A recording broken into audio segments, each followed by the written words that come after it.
नमस्कार दोस्तों, स्वागत है आप सभी का आपके अपने चैनल फ्री एजुकेशन पर। और आज एक ऐसा टॉपिक आप लोगों के लिए लेकर के आया हूं जहां से हमेशा एग्जाम्स में क्वेश्चंस पूछे जाते हैं। और एसएससी के रिसेंट में जो एग्जाम्स चल रहे हैं उनमें आवर सारणी यानी कि पीरियोडिक टेबल से रिलेटेड एक से दो प्रश्न पूछे जा रहे हैं। तो यहाँ पर जितने भी प्रश्न बन सकते हैं मैं वो सारी चीजें यहाँ पर आपको कवर करके देने वाला हूँ इसी एक वीडियो में। इसको अगर आपने पूरा कंप्लीट कर लिया तो दूसरा वीडियो आपको देखने की जरूरत नहीं पड़ेगी, क्योंकि पूरा एनालिसिस करके ही इस वीडियो को बनाया गया है। यानी कि जितने क्वेश्चंस एसएससी पूछ सकता है या वनडे एग्जाम से पूछे जा सकते हैं वो सारे ही प्रश्न हमने यहाँ पर कवर कर लिए हैं। प्लस 30 तक परमाणु क्रमांक भी हमने बता दिए हैं, साथ ही एक प्रैक्टिस सेट भी सॉल्व करवाएंगे। तो याद रखिएगा यही प्रश्न पूछे जाएंगे जो आपको प्रैक्टिस सेट में देखने के लिए यहाँ पर मिल रहे हैं। तो ये प्रैक्टिस सेट आपको ही सॉल्व करना है, ठीक है। तो आपको ये सॉल्व करके बताना है लास्ट में कि आपने कितने प्रश्न सही किए हैं। और ये आप तभी कर पाएंगे जब आप सारे ही वीडियो को आराम से देख लेंगे पूरा, ठीक है। तो चलिए शुरू करते हैं। इससे बाहर आपके एग्जाम से प्रश्न देखने के लिए नहीं मिलेंगे। तो सबसे पहली चीज, ये आवर्त सारणी है क्या? तो बहुत सारे तत्व हुआ करते थे तो उनको एक सारणी के अंदर क्रमबद्ध कर दिया गया, उसको बोला गया आवर्त सारणी। और ये काम की शुरुआत किसने की थी? मेंडलीफ ने की थी। किसने की थी? मेंडलीफ ने इसकी शुरुआत की थी। ये एक रशियन वैज्ञानिक हैं। 1969 में इन्होंने ही प्रयास किया था कि जितने भी तत्व हैं उनको एक सारणी में क्रमबद्ध किया जाए, ठीक है। तो इनके बारे में भी पढ़ते हैं, लेकिन थोड़ा आवर्त सारणी के बारे में जान लेते हैं। तो आवर्त सारणी में ये जो खड़ी खड़ी लाइनें दिख रही है 1 2 फिर 3 4 5 6, यहाँ पर आप आएंगे तो ये 18 तक है, ठीक है। इनको हम लोग ग्रुप बोलते हैं। क्या बोलते हैं? इनको ग्रुप बोलते हैं, GROUP। तो ग्रुप होते हैं टोटल 18। और अब ये जो इस तरह से रोज देख रहे हैं 2 3 4 5 6 और ये 7, ये जो 7 रो देख रहे हैं इसको पीरियड बोलते हैं, आवर्त इसी को बोलते हैं। तो याद रखिएगा वर्तमान में जो हमारी आवर्त सारणी है उसमें 18 ग्रुप हैं और 7 जो है वो पीरियड है यानी कि आवर्त हैं। क्लियर? याद रखिएगा। और वर्तमान में 118 तत्व खोजे जा चुके हैं। कितने तत्व? 118 तत्व खोजे जा चुके हैं। अब बात कर लेते हैं मेंडलीफ की। इन्होंने ही आवर्त सारणी बनाने की शुरुआत की, लेकिन इन्होंने क्या किया? परमाणु भार के क्रम, बढ़ते क्रम में ही तत्वों को रखना शुरू किया। इन्होंने सारणी बनाया और इन्होंने कहा जो सबसे हल्का है, फिर उससे भारी, उससे भारी, उससे भारी, इस तरह से इन्होंने किया। लेकिन ये सक्सेसफुल नहीं हो पाई। लेकिन इन्होंने जितने टाइम आवर्त सारणी बनाई थी तो उसमें 9 वर्ग थे और 7 आवर्त हुआ करते थे। पॉइंट याद रखिएगा। उसके बाद जो मेंडलीफ की बात हो गई। अब वर्तमान में लेकिन जो हम आवर्त सारणी देखते हैं वो मेंडलीफ की नहीं है, क्योंकि मेंडलीफ ने कहा था कि परमाणु भार के क्रम में रखेंगे। लेकिन वर्तमान में हमारी जो आवर्त सारणी उसमें जो जो तत्व है वो परमाणु क्रमांक के हिसाब से रखे गए हैं। ये आइडिया दिया था हेनरी मोजले ने। तो ये जो आवर्त सारणी आधुनिक वाली है वो हेनरी मोजले की देन है। 1913 में हेनरी मोजले ने आधुनिक आवर्त सारणी दी थी। सारणी में तत्वों को परमाणु क्रमांक के आधार पर वर्गीकृत किया गया था। ये पॉइंट याद रखिएगा कि परमाणु क्रमांक के आधार पर किसने वर्गीकृत किया? हेनरी मोजले ने। और अगर पूछा जाए कि आधुनिक जो वर्तमान आवर्त सारणी है ये किसकी देन है, तो हेनरी मोजले की है। ये इन्होंने पूरी आवर्त सारणी को 4 ब्लॉक्स में बांटा था, S block, P block, D block और एफ ब्लॉक। आप यहाँ पर देख रहे हैं ये जो है ये एस ब्लॉक है और इधर आपका ये हीलियम, ये भी एस ब्लॉक में आता है। फिर बाकी ये जो एलिमेंट्स आप यहाँ पर देख रहे हैं पी ब्लॉक के हैं, ये डी ब्लॉक में है और ये एफ ब्लॉक में आते हैं। और आप यहाँ पे जो छठा आप देखेंगे 1 2 3 4 5 6, ये जो छठा वाला आवर्त यहाँ पर देख रहे हैं ये छठा आवर्त यहाँ तक चलता है पूरा, ये छठे आवर्त में आते हैं। सबसे बड़ा जो आवर्त है ना वो छठा आवर्त ही है और इसमें 32 एलिमेंट्स रखे गए हैं। ये प्रश्न भी पूछा जाता है कि सबसे बड़ा आवर्त कौन सा है, तो 32 वाला, इसमें 32 एलिमेंट है, यानी कि छठा वाला जो है आवर्त सबसे बड़ा आवर्त है। क्लियर है ना? डियर फ्रेंड्स, आगे बढ़ने से पहले आप लोगों के लिए एक गुड न्यूज, हमारी अर्धवार्षिक करंट अफेयर्स की बुक लॉन्च हो चुकी है, जिसमें कंप्लीट इंपॉर्टेंट करंट अफेयर्स को 35 टॉपिक्स में कैटेगराइज किया गया है। इस टॉपिक वाइज करंट अफेयर्स की ई बुक को परचेज करके अपने एग्जाम्स में काफी बेहतर स्कोर कर सकते हैं। ये ई बुक आपके एग्जाम्स को ध्यान में रख करके ही बनाई गई है। साथ ही हमने सामान्य विज्ञान की ई बुक भी लॉन्च कर दी है। इनके लिंक्स आपको डिस्क्रिप्शन बॉक्स में मिल जाएंगे। अगर कोई क्वेरी होती है इन ई बुक्स के रिगार्डिंग तो वहां पर आपको व्हाट्सएप नंबर दिया गया है, आप वहां पर संपर्क कर सकते हैं। बढ़ते हैं आगे। अब बढ़ेंगे आगे, देखते हैं और कौन कौन से प्रश्न आपके एग्जाम्स में बनते हैं। तो सबसे पहला ये जो नियम पूछा जाता है, ये पूछते हैं कि ये अष्टक का सिद्धांत किसने दिया था। आप ये बताइएगा, न्यूलैंड ने अष्टक का सिद्धांत दिया था। तो आप इसको ऐसे ही याद रखिए, न्यूलैंड का अष्टक का सिद्धांत। क्या याद रखेंगे? न्यूलैंड का अष्टक का सिद्धांत, इतना याद रखिए, इससे बार प्रश्न नहीं पूछा जाएगा। जब अब है क्या बता देता हूं, जब तत्वों को परमाणु द्रव्यमान के बढ़ते क्रम में व्यवस्थित किया जाता है, तो किसी भी तत्व से शुरू करते हुए न्यूलैंड के ऑक्टेट नियम के अनुसार प्रत्येक आठवें तत्व के गुण शुरुआती तत्व के गुण की पुनरावृत्ति होता है। मतलब इन्होंने ये कहा कि अगर हम 8 तत्वों को ऐसे रखें क्रम में, तो जो पहला तत्व है यहाँ पे पहला वाला, वो 8वें तत्व के साथ में इसकी क्वालिटीज मैच करेंगी, ये इन्होंने कहा था। इसी को बोलते हैं अष्टक का सिद्धांत, जो कि न्यूलैंड ने दिया था। और ये सिंपल पूछा जाता है कि अष्टक का सिद्धांत किसने दिया, आप बताइएगा, न्यूलैंड ने दिया।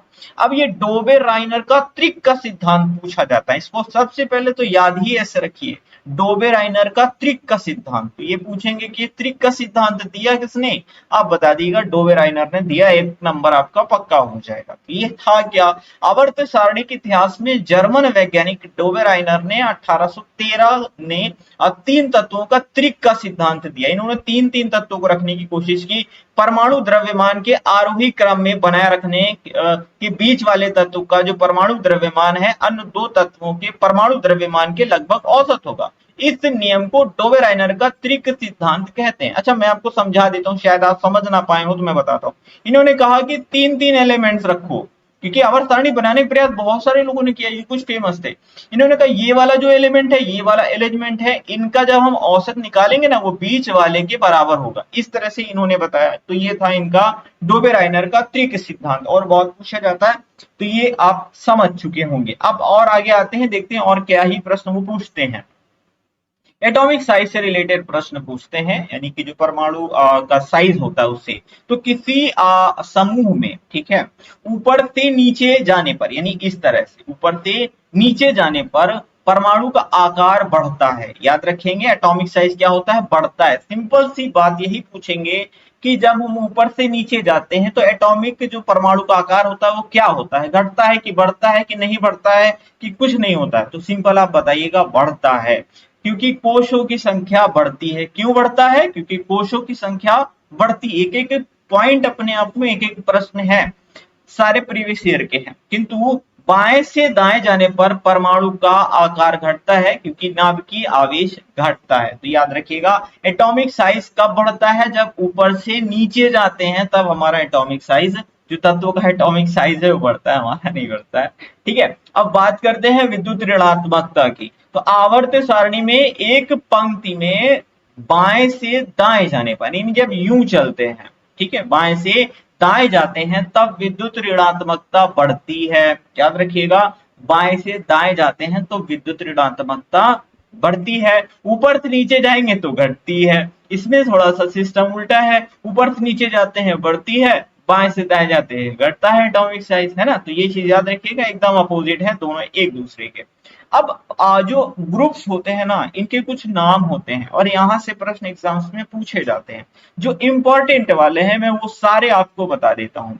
तो सबसे पहले आपको ये पता ही है कि इसमें 18 ग्रुप होते हैं, 7 आवर्त होते हैं।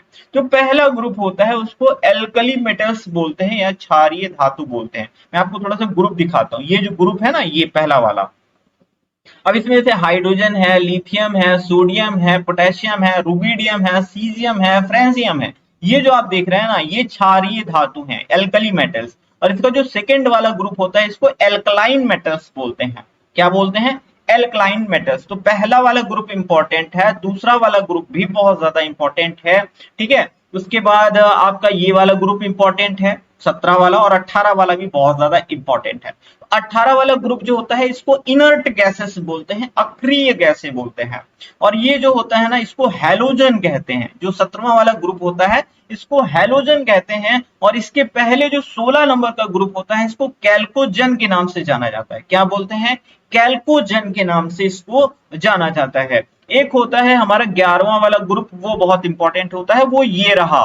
ठीक है। इसको सिक्का धातु यानी कि क्वाइन मेटल्स बोलते हैं। आप इसमें देखेंगे कॉपर है, चांदी है, सोना है, तो ये जो है क्वाइन मेटल्स बोले जाते हैं। ये 11वां ग्रुप है। अब आप समझ गए होंगे। अब आपको ज्यादा क्लियरिटी मिलेगी यहाँ पर थ्योरी से देख करके, ठीक है। तो अब मैं आपको बताता हूँ, समझाने में भी थोड़ा सा अच्छा लगेगा।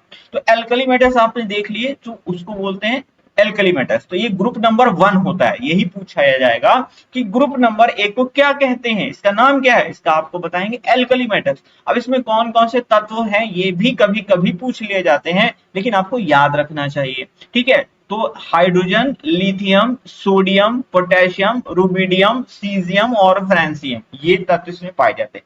अब आप याद कैसे करेंगे भाई, ट्रिक बहुत सारी अवेलेबल है, आप गूगल कर सकते हैं, आपको आराम से ट्रिक मिलेगी। और हो सकता है अपने बचपन में याद की हो, जैसे है लीना की रब से फरियाद, है ना, ये बहुत कॉमन है, सबको आता है, ठीक है। मैंने कोई नई चीज नहीं बताई, सबको आता है। अगर आपने नहीं सुना है तो शायद कुछ गड़बड़ है, शायद आपने बहुत ध्यान से नहीं पढ़ा होगा, इसलिए आपने सुना नहीं। 99% लोगों ने इसको सुना होगा, ठीक है। नहीं सुना है कोई बात नहीं, आप गूगल पे चेक करिए, आपको मिलेगा आराम से, ठीक है। ग्रुप 2 है, इसको एल्कलाइन अर्थ मेटल बोलते हैं। इसमें बेरिलियम है, मैग्नीशियम है, कैल्शियम है, स्ट्रोंशियम है, बेरियम है और रेडियम है। तो इतने जो हैं ये आते हैं ग्रुप 2 में, इसको एल्कलाइन अर्थ मेटल्स बोलते हैं। दूसरा ग्रुप जो होता है इसको सिक्का धातु या क्वाइन मेटल बोलते हैं। इसमें कॉपर है, चांदी है, चांदी को एजी लिखते हैं, इसका दरअसल लैटिन नाम जो होता है वो अर्जेंटम होता है, इसलिए इसको एजी बोलते हैं। कभी कभी ये पूछ लेता है कि जो चांदी है इसका लैटिन नाम क्या है, तो इसका लैटिन नाम है अर्जेंटम, ठीक है। अर्जेंट में मुझको चांदी चाहिए, ऐसे याद रख लो, है ना। जो सोना होता है इसका एयू होता है, और इसको बोलते हैं ऑरम, क्या बोलते हैं, ऑरम, इसका लैटिन नेम होता है। और अभी ये जो है 111 नंबर पे इसको जोड़ा गया है आरजी, इसको बोलते हैं रेंटजेनियम। ये नया तत्व जो है ये जोड़े गए हैं, बाद में ये सारे खोजे गए हैं, ये पहले खोजे गए थे। अब बात करते हैं ग्रुप 16 की, बहुत ज्यादा पूछा जाता है, जितने ग्रुप पूछे जाते हैं मैंने वही दिए। मैं आपको सारे 18 पढ़ाऊंगा, आपका दिमाग खराब हो जाएगा, कोई मतलब नहीं पढ़ने से, है ना। जो पूछे जाते हैं एग्जाम ओरिएंटेड वो पढ़ते हैं हम लोग। कैल्कोजन बोलते हैं इस 16 नंबर के ग्रुप को, कैल्कोजन बोलते हैं। तो इसमें ऑक्सीजन आता है, सल्फर आता है, सेलेनियम आता है, टेलुरियम आता है, पोलोनियम आता है, और ये एक और जोड़ा गया है लिवरमोनियम, एलवी, है ना। तो इसको याद रखिएगा, ऑक्सीजन वाला ग्रुप सिंपल से याद रखिएगा, ऑक्सीजन वाला ग्रुप जो है वो कैल्कोजन होता है, ग्रुप नंबर 16। फिर ग्रुप नंबर 17, इसको हैलोजन बोलते हैं, ग्रुप नंबर 17। टोटल 18 होते हैं, 18 के पहले 17 आता है, 17 वाला हेलोजन होता है ना। तो ये आपको याद रखिएगा। तो ये होता है फ्लोरीन, क्लोरीन, ब्रोमीन, आयोडीन, एस्टेटिन, ठीक है। फिर आता है टीएस 117 नंबर पे टेनेसिन, ये नया तत्व इसमें जोड़ा गया है हेलोजन में। क्लियर है ना, याद रखिएगा, फ्लोरीन, क्लोरीन, ब्रोमीन, आयोडीन, एस्टेटिन, ये आपको याद रखना है।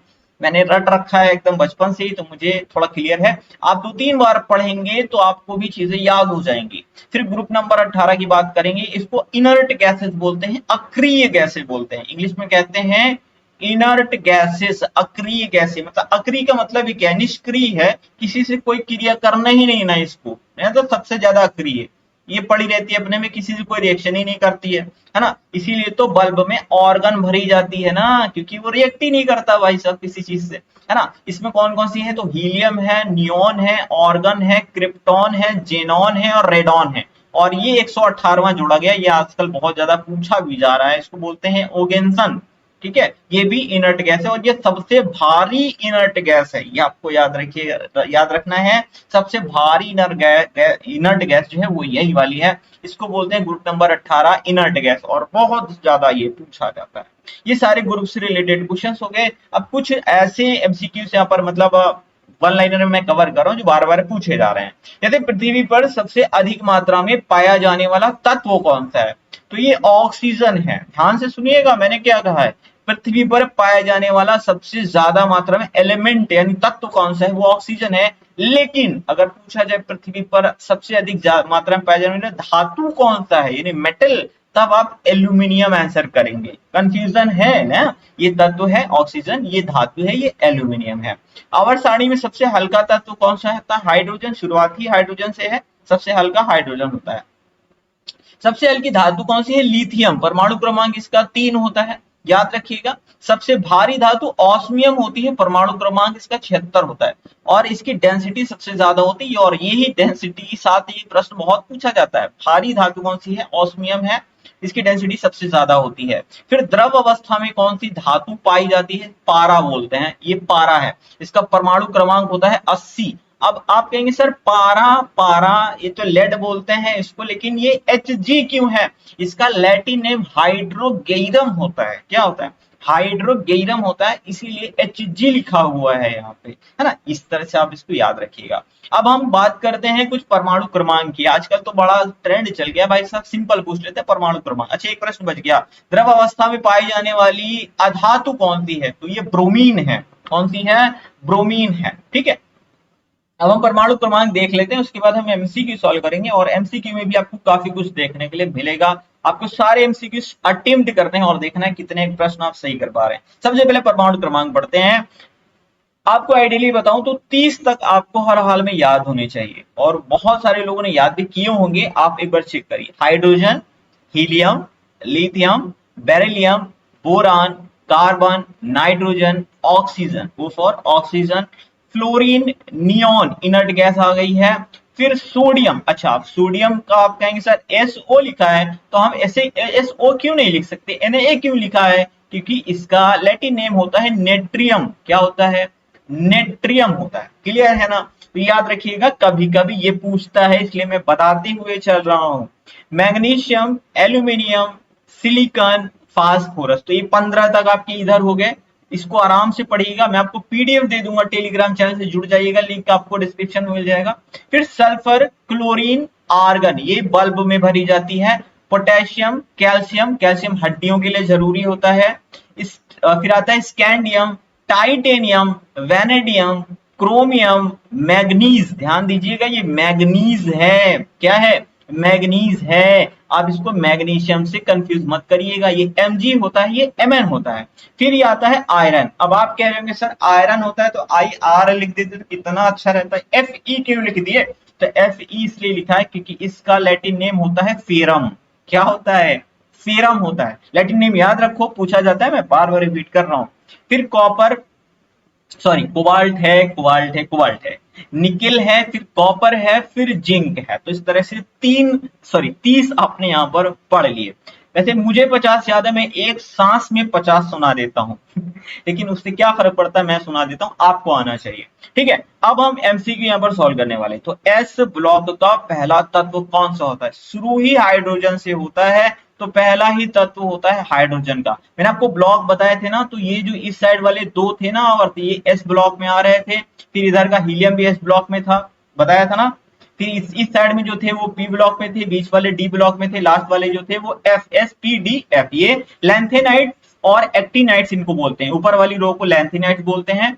अच्छा मैंने आपको बताया नहीं, थोड़ा सा बता देता हूं। हाँ, ये वाली जो ऊपर वाली रो होती है इसको लैंथेनाइट्स बोलते हैं और नीचे वाली रो को एक्टिनाइट्स बोलते हैं। याद रखिएगा, ये आवर्त 6 का ही पार्ट होते हैं और ये एफ ब्लॉक के अंतर्गत आते हैं। क्लियर है ना, मैं ये नहीं चाह रहा कि कोई भी प्रश्न मुझसे छूटे जो आपके एग्जाम में आए। मैं पूरी तरीके से कोशिश कर रहा हूं वो सारे प्रश्न कवर कर लूं जो आपके एग्जाम में आए और आप उसको कर पाएंगे, ठीक है। तो लैंथेनाइट और एक्टिनाइट्स। तो अगला प्रश्न लेते हैं, आधुनिक आवर्त सारणी का प्रतिपादन किसने किया था। मैंने आपको बताया था जब भी आधुनिक की बात आए तो आप मोजले लगाइएगा, मेंडलीफ ना लगाइएगा। मेंडलीफ ने शुरुआत तो की थी इन्होंने ही, ठीक है। और इन्होंने क्या किया था, परमाणु भार के क्रम में रखा था, और मोजले ने क्या किया, परमाणु क्रमांक के क्रम में रखा, ठीक है, तत्वों को। और न्यूलैंड का क्या था, अष्टक का सिद्धांत। मैंने कहा था न्यूलैंड का अष्टक का सिद्धांत, डोबेराइनर का त्रिक का सिद्धांत, एकदम रट लो, एकदम रट लो, एग्जाम में है फटाक से टिक मारो, ठीक है। आधुनिक आवर्त सारणी में कितने पीरियड्स और कितने समूह हैं, मैंने आपको बताया था 7 आवर्त हैं और 18 ग्रुप हैं। कौन सा ऑप्शन मैच कर रहा है, 7 आवर्त हैं और 18 ग्रुप हैं। 18वें ग्रुप को क्या कहते हैं, इनर्ट गैसेस बोलते हैं, लास्ट वाला एकदम, ठीक है। आवर्त सारणी के सबसे कम क्रियाशील तत्व कौन से हैं, तो सबसे कम क्या मतलब भाई साहब, ये तो बोलते ही नहीं है, मतलब ना के बराबर क्रिया करते हैं, इनर्ट गैसेस होती हैं। 18वें ग्रुप में आती हैं, हीलियम है, नियोन है, आर्गन है, क्रिप्टॉन है, ठीक है, जीनॉन है, रेडॉन है, ये सारे क्या हैं, ये आपके इनर्ट गैसेस रहते हैं। और एक और अभी आ गया है OG करके इसका, ठीक है। पूरा इसका नाम तो मुझे अभी याद ही नहीं हुआ जल्दी से, लेकिन आपको याद रखना है, ठीक है।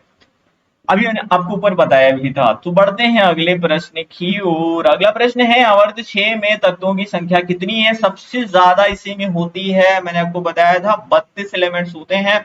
ऊपर से कट के जो नीचे की साइड में दो यहाँ पर रो बन जाती हैं, तो ऊपर वाली रो को लैंथेनाइड्स बोलते हैं, नीचे वाली रो को एक्टिनाइड्स बोलते हैं। याद रखिएगा, पूछा जाता है एग्जाम में, इसीलिए बता रहा हूँ। आवर्त सारणी में बाएं से दाएं धात्विक के गुण क्या होते हैं? तो बाएं से दाएं जाने पर जो धात्विक गुण होता है वो घट जाता है, इतना याद रखिएगा, घट जाता है। अगला प्रश्न है निम्नलिखित गैस में आवर्त सारणी में सबसे हल्की गैस कौन सी है? तो सबसे हल्की गैस है हाइड्रोजन, H होता है, परमाणु क्रमांक इसका 1 होता है, सिंबल H होता है। अगला प्रश्न है किसने सबसे पहले तत्वों का आवर्त सारणी में वर्गीकृत किया था? उम्मीद करता हूं आप जवाब दे पाएंगे और अभी तक आपके सारे प्रश्न सही हो गए होंगे। तो मेंडलीफ, ठीक है, मैंने क्या कहा था, शुरुआत तो मेंडलीफ ने की थी, उन्होंने परमाणु भार के क्रम में रखा था, ठीक है। वर्तमान में लेकिन जो हमारे पास है वो मोजले की है, मोजले ने परमाणु क्रमांक के क्रम में रखा था, है ना। अगला प्रश्न है आधुनिक आवर्त सारणी के किस समूह में हैलोजन स्थापित किए गए? मैंने आपको 16, 17 और 18 ग्रुप बताए थे, बहुत अच्छे से याद रखना है। इसके पहले 11 वाला याद रखो। 11 वाला आपका क्या होता है? ये आपका होता है क्वाइन मेटल। अच्छा, पहले इसका आंसर दे देता हूं, ये कौन सा पूछ रहे हैं? हैलोजन। तो हैलोजन 17 होता है। देखिए मैं क्या कह रहा हूं, आप वीडियो देखते रहिए, आपको आखिर तक इतना रिवीजन करवा दूंगा कि चीजें आपके दिमाग में सेट हो जाएंगी। तो 11वां वाला जो ग्रुप होता है इसको क्वाइन मेटल बोलते हैं। क्या बोलते हैं? क्वाइन मेटल बोलते हैं। और इसमें कौन कौन से आते हैं? इसमें कॉपर था, चांदी था, सोना था, ये 3 याद रखो। फिर आता है आपका 16 वाला ग्रुप, इसमें आपका क्या था? इसको कैल्कोजन ग्रुप बोलते थे, इसको हैलोजन ग्रुप बोलते थे, इसको इनर्ट गैसेस बोलते थे। बात हैलोजन की हो रही है, तो इसमें कौन कौन से तत्व हैं? फ्लोरीन, क्लोरीन, ब्रोमीन, आयोडीन और एस्टेटिन होता है, ठीक है, इतना याद रखिएगा। एक और कोई सा जुड़ा है, वो वाला मैंने याद नहीं किया, ये पहले की याद है। आधुनिक आवर्त सारणी में परमाणु त्रिज्या बढ़ती है, परमाणु त्रिज्या कब बढ़ती है? जब बाएं से दाएं जाते हैं, ठीक है। नहीं, बाएं से दाएं जाते हैं तो घटती है परमाणु त्रिज्या, बाएं से दाएं जाने पर घटती है, ऊपर से नीचे जाने पर बढ़ती है। तो बाएं से दाएं जाने पर घटती है, तो दाएं से बाएं जाने पर बढ़ेगी, सिंपल। तो दाएं से बाएं जाने पर बढ़ती है ना। तो ये चीजें कब बढ़ती है? जब दाएं से बाएं बढ़ते हैं तो परमाणु त्रिज्या बढ़ती है। थोड़ा सा आपको यहाँ पर इफर्ट लगाना होगा चीजों को समझने के लिए। बढ़ते हैं अगले प्रश्न की ओर। निम्नलिखित में से कौन एक क्षार धातु है? ठीक है, क्षार धातु यानी कि एल्कली मेटल्स, मैंने आपको बताया था, है लीना की रब से फरियाद, है ना। यानी कि hydrogen, lithium, sodium, potassium, rubidium, strontium, ये सारी ही क्या है? क्षार धातु है। अरे ये तो सारी मैच कर रही हैं, तो मतलब ऑप्शन नंबर डी करेक्ट हो जाएगा। सोडियम भी है, पोटेशियम भी है और लिथियम भी है लीना की, यानी पोटेशियम चाहिए की है लीना की रब से फरियाद, इस तरह मैंने आपको बताया था। ओके, अगले प्रश्न की ओर बढ़ेंगे। उत्कृष्ट गैसों की इलेक्ट्रॉन बंधुता कितनी होती है? अब ये जब रिएक्ट ही नहीं कर रहे हैं भाई साहब, तो इनकी बंधुता कितनी होगी? शून्य होगी, है ना। क्या होगी? शून्य होगी। बंधुता उन्हीं की ज्यादा होती है जो रिएक्ट करते हैं, ये रिएक्ट ही नहीं कर रहे हैं तो शून्य होगी, सिंपल सी बात है ना। अगला प्रश्न है इनमें से अधिकतम घनत्व वाली धातु कौन सी है? मैंने आपको बताया था ऑस्मियम सबसे भारी धातु होती है और इसी का जो डेंसिटी होती है वो सबसे ज्यादा होती है। एटॉमिक नंबर इसका 76 होता है। इतने पॉइंट्स यहाँ से याद रखेंगे, बहुत है। अष्टक का नियम किसने दिया था? न्यूलैंड का अष्टक का सिद्धांत, डोबेराइनर का त्रिक का सिद्धांत। ऐसे ही आपको याद रखना है, एकदम गलती से भी भूलने की गलती नहीं करेंगे, है ना। पृथ्वी पर सर्वाधिक मात्रा में पाई जाने वाला धातु कौन सी है? तो धातु की बात करेंगे तो हम एल्यूमिनियम की तरफ बढ़ेंगे, लेकिन अगर यहाँ पर उसने लिखा होता है कि कौन सा तत्व सबसे ज्यादा मात्रा में पाया जाता है, तब हम ऑक्सीजन टिक कर देते हैं, ठीक है। पृथ्वी की बात करेंगे तो अगला प्रश्न है पृथ्वी पर सर्वाधिक मात्रा में पाया जाने वाला तत्व कौन सा है? भाई सब प्रश्न भी बन गया, लीजिए आ गया एकदम सिंपल, ऑक्सीजन यहाँ पर टिक मारेंगे हम, ठीक है। अगला प्रश्न है आधुनिक आवर्त सारणी में तत्वों को किसके बढ़ते क्रम में रखा गया? अच्छा, आधुनिक की बात करें तो परमाणु क्रमांक सही हो जाएगा, कहां गया? Option number D. और परमाणु भार के क्रम में किसने रखा था? मेंडलीफ ने रखा था, है ना। अगला प्रश्न है आवर्त सारणी में सर्वाधिक इलेक्ट्रॉन बंधुता वाला तत्व कौन सा है? तो सबसे ज्यादा इलेक्ट्रॉन बंधुता वाला जो तत्व है वो होता है क्लोरीन। अच्छा, ये क्लोरीन ये किस ग्रुप में पाया जाता है? तो ये हैलोजन ग्रुप में पाया जाता है। अच्छा, एक प्रश्न मैंने आपको नहीं बताया, याद आ गया, अच्छा हुआ मैं आपको बता के जाऊंगा। तो ये 17वां वाला जो ग्रुप होता है इसको हैलोजन कहते हैं। इसमें फ्लोरीन होता है, क्लोरीन होता है, ब्रोमीन होता है, आयोडीन होता है और एस्टेटिन होता है। इसकी एक खास बात जानते हैं क्या होता है? आपसे ये पूछता है कि इस जो हैलोजन ग्रुप होता है उसमें मुक्त इलेक्ट्रॉन कितने होते हैं? मुक्त इलेक्ट्रॉन कितने होते हैं? तो आपको बताना है 7 होते हैं। कितने होते हैं? 7 होते हैं मुक्त इलेक्ट्रॉन। लेकिन अगर उसकी संयोजकता पूछे, क्या पूछे? संयोजकता यानी कि वैलेंसी पूछे, तो आप बताइएगा 1 होती है। क्या होती है? 1 होती है। कि अगर आप फ्लोरीन को उठाएंगे जिसका एटॉमिक नंबर 9 होता है, तो आप इसका जैसे ही विच्छेद करेंगे तो 2 7, ठीक है, लास्ट में मुक्त इलेक्ट्रॉन कितने आएंगे? 7 आएंगे। ठीक है, बस आप बहुत ज्यादा डिटेल में मत जाइए, बस इतना ही जान लीजिए कि 7 होते हैं मुक्त इलेक्ट्रॉन। वैलेंसी अगर पूछे संयोजकता तो 1 होती है। ये बार बार पूछा जा रहा है इसलिए मैंने थोड़ा समय यहाँ पर आपको दे दिया। तो ये थे आवर्त सारणी से रिलेटेड सारे इंपॉर्टेंट क्वेश्चन। अगर मैंने कोई प्रश्न छोड़ दिया हो तो आप प्लीज कमेंट बॉक्स में जरूर बताइएगा, जो आपकी एग्जाम्स की पॉइंट ऑफ व्यू से इंपॉर्टेंट भी हो और गलती से मुझसे छूट गया हो तो मुझे जरूर बताइएगा। फिर कभी अगर मैंने इस पर वीडियो बनाया तो उसको जरूर कवर करूंगा। तो अष्टक नियम का प्रतिपादन किसने किया था? इसका जवाब आपको कमेंट बॉक्स में टाइप करना है और उम्मीद करता हूं आपकी जुबान पे इसका आंसर रखा होगा। तो टाइप करिएगा और वीडियो कैसा लगा कमेंट बॉक्स में हमें कमेंट करके जरूर बताइए। आपका वैल्यूएबल फीडबैक हमारे लिए इंपॉर्टेंट है। मिलते हैं अगले वीडियो में। Thank you for watching.